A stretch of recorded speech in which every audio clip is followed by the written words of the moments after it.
बच्चों, कैसे हैं आप लोग। फर्स्ट चैप्टर मैंने कंप्लीट कर दिया है। आज मैं दे रही हूँ second chapter, that is self and personality. देखो, सेल्फ एंड पर्सनालिटी दोनों ही कैरेक्टरिस्टिक ऐसे हैं जिनसे हम अपने एग्जिस्टेंस को डिफाइन करते हैं। सबसे पहले मैं एक्सप्लेन करती हूँ सेल्फ क्या होता है। जो आइडियाज, जो व्यूज हम अपने बारे में डेवलप कर लेते हैं, जो इंफॉर्मेशंस हम अपने बारे में दूसरों को देते हैं, वो आता है सेल्फ के अंदर। जो फीलिंग्स, जो थॉट्स, जो एक्सपीरियंसेस हम डेवलप करते हैं, वो होता है हमारा सेल्फ। तो सेल्फ में हम कैसे लिखेंगे, the totality of an individuals ideas, thoughts, feelings, views and experiences with regard to himself. Self में हमारा नाम, हमारे एट्रीब्यूट्स, हमारे पोटेंशियल्स, हमारे बिलीव्स, हमारी सारी क्वालिटीज इंक्लूड होती हैं, चाहे वो पर्सनल हो, चाहे फिर वो सोशल हो। Each and every quality is included in self. अब देखो, पर्सनालिटी क्या होती है। पर्सनालिटी एक स्टेबल पैटर्न ऑफ बिहेवियर होता है। जितने भी लोग होते हैं, हर किसी की पर्सनालिटी एक दूसरे से अलग होती है। People differ in personality. कुछ लोग बहुत शाई नेचर के होते हैं, कुछ बहुत ज्यादा इंट्रोवर्ट होते हैं, कुछ एक्सट्रोवर्ट होते हैं। तो आप पर्सनालिटी को कैसे डिफाइन करेंगे। Personality means stable pattern of behaviour. कुछ लोग शाई होते हैं, कुछ सेंसिटिव होते हैं, कुछ बहुत कंसर्न्ड होते हैं, कुछ ऑनेस्ट होते हैं, क्वाइट होते हैं, इंट्रोवर्ट एंड एक्सट्रोवर्ट होते हैं। मीन्स हर पर्सन की पर्सनालिटी अलग होती है, लेकिन जिसकी जो पर्सनालिटी फॉर्म हो गई वो स्टेबल होती है। Personality does not change from one situation to another situation.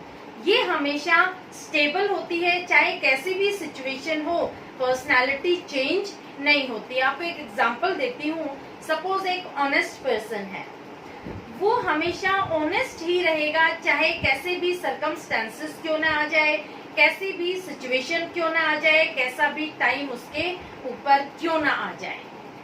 तो जो हमारी पर्सनालिटी एक बार बन जाती है, हमेशा वही रहती है। पर्सनालिटी हमेशा स्टेबल होती है, फिक्स होती है, स्टैटिक होती है। क्लियर। अब देखो, मैं आपको समझाती हूँ कंसेप्ट ऑफ सेल्फ। जब बच्चा पैदा होता है, एक न्यूबॉर्न बेबी को सेल्फ के बारे में कोई अवेयरनेस नहीं होती, उसे पता नहीं होता है कि वो कौन है।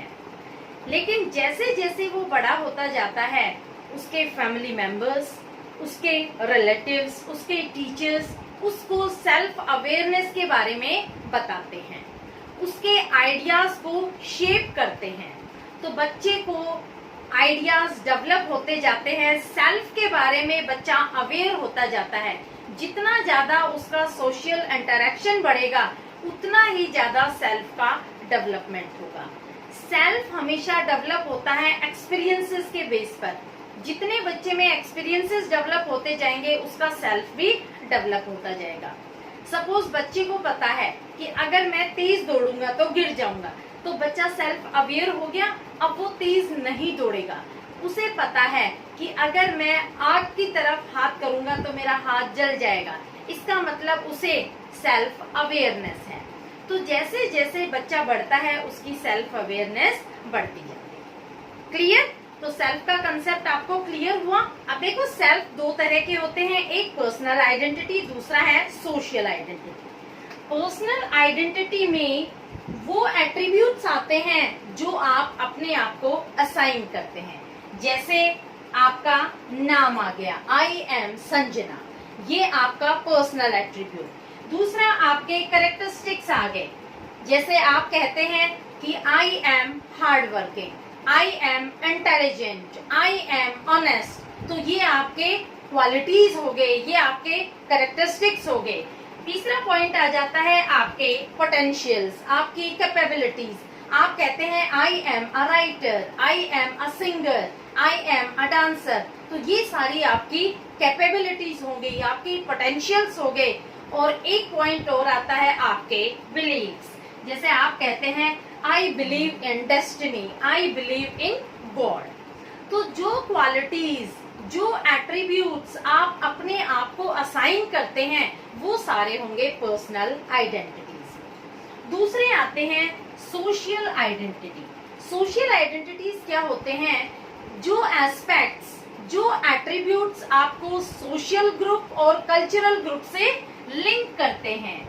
जहां आप सोशल और कल्चरल ग्रुप से लिंक हो जाते हैं वो बन जाते हैं आपके सोशल एट्रीब्यूट्स। जैसे आप कहते हैं I am Hindu, I am Muslim, I am ब्राह्मण, आई एम आदिवासी। तो ये सारे क्या हो गए? ये सारे हो गए आपके सोशल एट्रीब्यूट्स। आप कहते हैं I am south Indian, I am north Indian. तो ये सारी चीजें जो आपको सोसाइटी से लिंक करती हैं या फिर कल्चर से लिंक करती हैं वो सारे होते हैं आपके सोशल आइडेंटिटीज। क्लियर? तो ये सारी चीजें आ जाएंगी आपकी सोशल आइडेंटिटीज। समझ में आया? क्लियर हुआ? सेल्फ को आप पर्सनल आइडेंटिटी और सोशल आइडेंटिटी में कैसे डिफाइन करेंगे? दोनों तरीके से ही सेल्फ आपका डिस्क्लोज होगा। जब भी आप सेल्फ को डिस्क्लोज करेंगे उसमें दोनों ही ट्रेट आएंगे, उसमें दोनों ही एट्रीब्यूट्स आएंगे, आपके पर्सनल एट्रीब्यूट्स भी और आपके सोशल एट्रीब्यूट्स। क्लियर? अब नेक्स्ट पॉइंट आता है self is treated as a subject और एज अ ऑब्जेक्ट। जब हम सेल्फ को ड्यूअल ट्रीटमेंट देते हैं, एक सब्जेक्ट के रूप में भी और एक ऑब्जेक्ट के रूप में भी, तो हम कैसे उसको एक्सप्लेन करेंगे? जैसे आई एम अ डांसर। जब भी हम सेल्फ को डिफाइन करते हैं एज अ सब्जेक्ट तो इसमें हमेशा जो सब्जेक्ट होता है वो डूअर ऑफ एक्शन होता है। डूअर ऑफ एक्शन, इसमें उसे पता होता है कि मैं कौन हूँ, मैं क्या कर रहा हूँ। यहाँ सब्जेक्ट को पता है, वो कह रहे हैं कि आई एम अ डांसर, यानी मैं एक डांसर हूँ। उसे अपने बारे में पता है मैं कौन हूँ। वो अपने एक्ट का खुद ही एक्टर होता है। जो सेकंड है object, I am one who easily gets hurt. यहाँ पर ये कॉन्सिक्वेंस है, यहाँ पर ये कॉन्सिक्वेंस है, यानी ये नॉन है। इसको हम नोअर नहीं कहेंगे, यहाँ पर ये नोअर है, नोअर ऑफ द एक्शन। उसे पता है मैं क्या कर रहा हूँ। यहाँ पर ये नोन है, यानी इस पर एक्शन ऑब्जर्व किया जा रहा है। ये कह रहा है कि I am one who easily gets hurt, यानी मैं वो हूँ जो इजिली हर्ट हो जाता हूँ। अगर मुझे कोई कुछ कह देता है तो मैं इजिली हर्ट हो जाता हूँ। यानी ये कॉन्सिक्वेंस है, ये एक ऑब्जेक्ट है। यहाँ पर ये अपने एक्ट का खुद एक्टर नहीं है। तो जब भी हम सेल्फ को डिफाइन करते हैं एज अ सब्जेक्ट तो वो खुद एक्टर होता है अपने एक्ट का, और जब हम उसको डिफाइन करते हैं एज एन ऑब्जेक्ट तो वो कॉन्सिक्वेंस होता है, क्योंकि वो ऑब्जर्व किया जाता है। उसका जो एक्ट होता है वो दूसरे के एक्ट पर डिपेंड होता है। क्लियर? अब हम देखते हैं काइंड्स ऑफ सेल्फ। देखो, जब बच्चा छोटा होता है वो दूध के लिए रोता है तो ये एक रिफ्लेक्सिव है।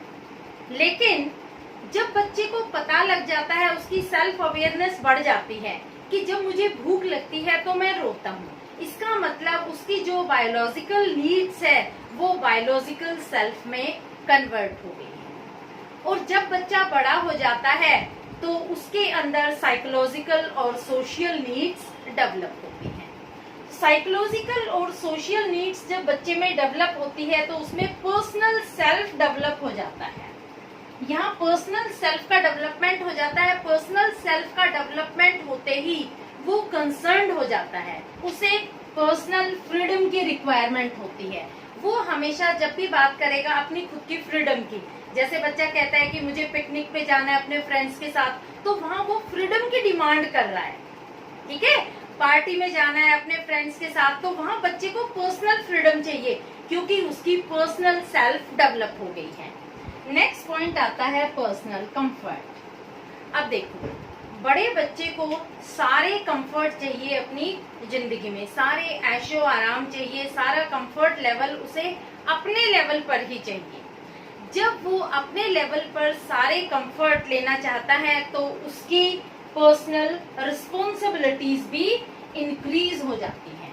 तो ये तीनों पॉइंट पर्सनल सेल्फ में इंक्लूड होते हैं। जब बच्चा बड़ा होता है तो तीनों ही क्वालिटीज इमर्ज हो जाती हैं। समझ में आया? अब नेक्स्ट पॉइंट आता है सोशल सेल्फ। देखो, सोशल सेल्फ हमारे सोशल इंटरेक्शन से बढ़ता है। जैसे जैसे हमारा सोशल इंटरेक्शन बढ़ता जाएगा वैसे ही सोशल सेल्फ इमर्ज होता जाएगा। जैसे हम एक दूसरे से कोऑपरेट करना सीख जाएंगे तो इसमें कौन कौन से पॉइंट्स आते हैं? Cooperation, unity, support, sacrifice, sharing. Society में रहने के लिए हमें ये सारे पॉइंट्स इमर्ज करने पड़ते हैं अपने अंदर। अपने सेल्फ में ये सारे पॉइंट्स हमें डेवलप करने पड़ते हैं, क्योंकि सोसाइटी में रहने के लिए हमें एक दूसरे से कोऑपरेट करना पड़ता है, एक दूसरे के साथ यूनाइट होकर रहना पड़ता है, सबकी हमें सपोर्ट करनी पड़ती है। जो भी हमारे पास है हमें एक दूसरे से शेयरिंग करनी पड़ती है और हम हमेशा सैक्रिफाइस भी करते हैं for the welfare of the people. तो ये सारे पॉइंट्स इंक्लूड हो जाते हैं हमारे सोशल सेल्फ। समझ आए काइंड्स ऑफ सेल्फ? जब बच्चा छोटा होता है तो उसकी बायोलॉजिकल नीड्स डेवलप होती हैं बायोलॉजिकल सेल्फ। जैसे ही बच्चा बड़ा हो जाता है उसकी साइकोलॉजिकल और सोशल नीड्स बढ़ जाती हैं, वो कन्वर्ट हो जाती हैं पर्सनल सेल्फ में। पर्सनल सेल्फ में वो पर्सनली कंसर्न्ड हो जाता है और फिर उसका सोशल सेल्फ भी डेवलप हो जाता है। क्लियर? तो ये सारे पॉइंट्स हमारे थे काइंड्स ऑफ सेल्फ के। नेक्स्ट वीडियो लेक्चर में हम लेंगे cognitive and behavioural aspect of self. Hopefully you must have understood my video lecture. Please like, subscribe and share my video lecture to your friends, ताकि उन बच्चों को भी benefit मिल सके जिनको प्रॉब्लम आ रही है चैप्टर को समझने में, सेल्फ को समझने में, पर्सनालिटी को समझने में। वो बच्चे भी इजिली कंसेप्ट क्लियर कर सके। ओके।